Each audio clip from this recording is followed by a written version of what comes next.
day. Don't forget to subscribe, bell notification, thumbs up. This is the Tennis World with the tennis expert. This is my review of the World Tour Finals, or ATP Tour Finals final. Sinner Alcaraz. What happened, guys? So as I said, this is like Sinner and Alcaraz are basically equal, and any small thing can push it one way or the other. They're playing on the fastest court, probably on the ATP tour or one of them, um, indoors, which completely suits Sinner's game. So any place in the world, indoors faster court, it suits Sinner. So when they're already equal and Sinner, it's like when Nadal and Djokovic used to play, they were equal, but the French Open would suit Nadal and the Australian Open. Maybe Wimbledon would suit Djokovic. It's the reality. Same thing here. These guys are equal. This is the best possible court for Sinner and the worst for Alcaraz. And they're equal generally across all surfaces. So then that small thing that decides matches, you swing one way or the other, that's there to swing Sinner's way. Second point is it's in Sinner's home country, not just the ideal surface, but in his home country with his home crowd. So when it's that close, again, the home crowd can swing it. Number three, Alcaraz had an injury. And for some people say, oh, okay, the match was a good quality.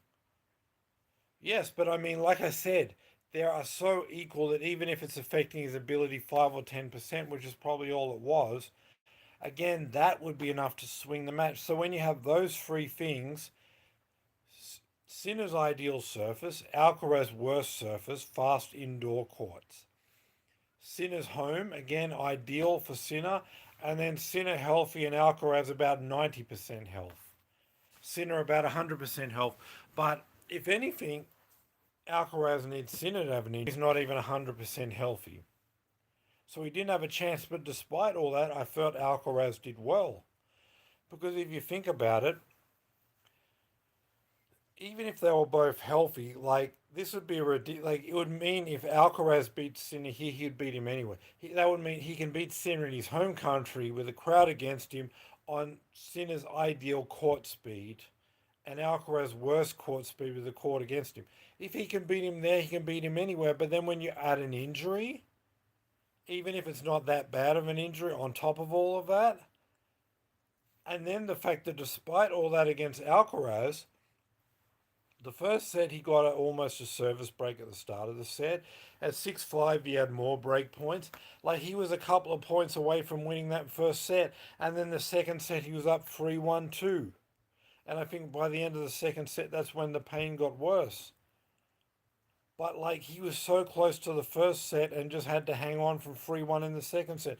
And when you consider it's Sinner's ideal court speed, his worst court speed, Sinner has the home crowd, Sinner's got 100% health, and a few points here and there, and he could have won the match. That was ridiculous. But in the end, the mountain was still too hard to climb. Like I said, even if Alcaraz was 100%, it's Sinner's best court speed, his worst court speed, Sinner's home crowd. Very difficult to overcome that even healthy. But then when you add an injury to that, but it's amazing to me that he was a couple of points from winning that first set and 3-1 in the second set. So this was even if they're healthy, this is a situation where if Alcaraz could beat Sinner there in Italy on his worst court speed and Sinner's best, he can beat him everywhere. But then when you add an injury to that, if he could beat him on Sinner's best court, Sinner's home crowd and injured, and he can win, Sinner would never believe he could win again, and that almost happened. Like I said, break point early in the first set, late in the first set, and then up 3-1 in the second. Alcaraz was so close to winning both of these sets, but like I said, maybe even with the ideal conditions for Sinner, the court speed and the crowd, if Alcaraz was healthy, he may have overcome that. But then those things plus the injury just a bit too much. But even with the injury and the court speed and the crowd, he almost overcame it. It was unbelievable that he got break points to start the first set at the 6-5 game and then 3-1 in the second. But like I said, I think he might have done it now, looking back. If Alcaraz was 100% healthy, I think he might have done it. even with the ideal court speed and the crowd for Sinner, it might have been a situation where if Alcaraz can beat him there, he can beat him anywhere, and there'll be no confidence left for Sinner. And Alcaraz probably would have done it. But then those things plus an injury was just too much, just falls short. And Sinner basically just holds his home court. But like the fact that Sinner had the best court, the home crowd, and an injured Alcaraz, and there was just a matter of points away, he would have been demoralized if he didn't win that. But in the end, he's able to just hang on with everything going his way. But I just think if they were both healthy, Alcaraz would have beat him on Sinner's ideal court speed with the home crowd. It needed an injury too for Sinner to get away with this. But in the end, yes, Sinner plays well.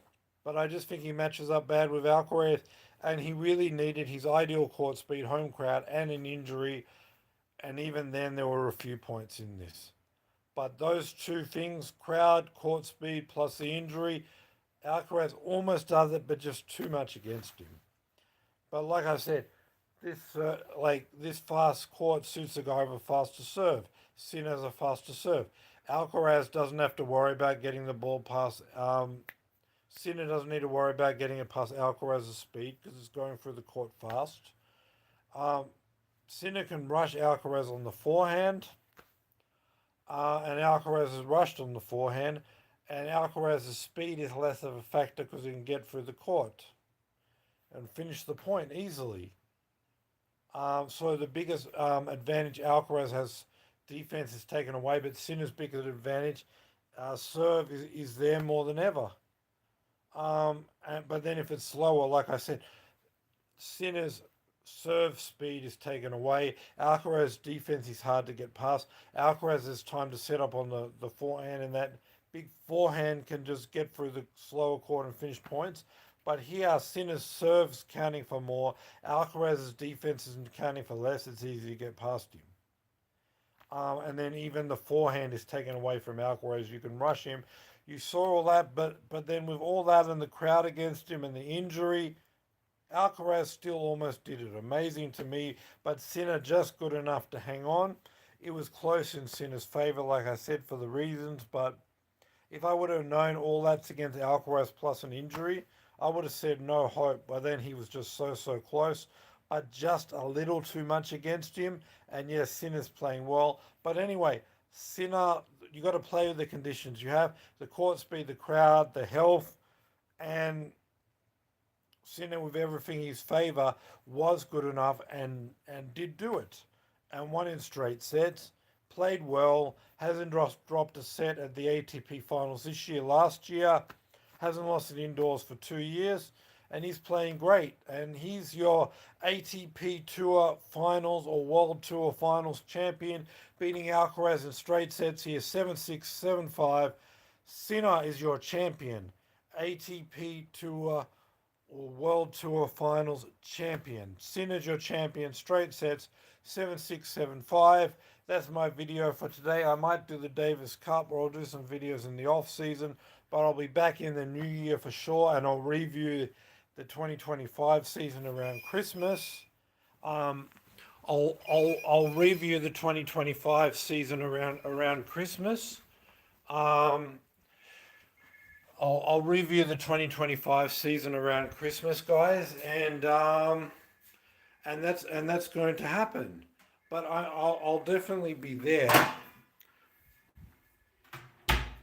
Sorry about that. There's a phone ring, but I'll definitely be there to around the end of the year. I'm going to review the whole year, and at maybe the 1st of January or New Year's Eve, I'll preview your 2026 season.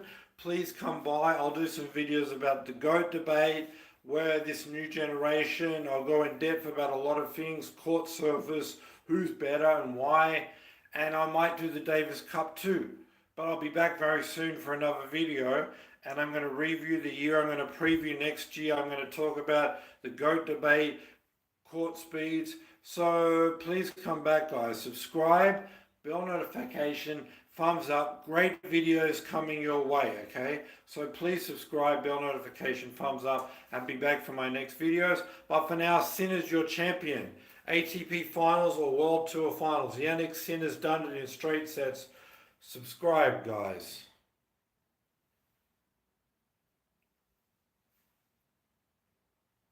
Subscribe, guys. Thanks for being watching, and thanks for being with me. Hit the bell notification, subscribe. Have a great Christmas period, and look out for videos soon. Thanks for watching, and bye for now.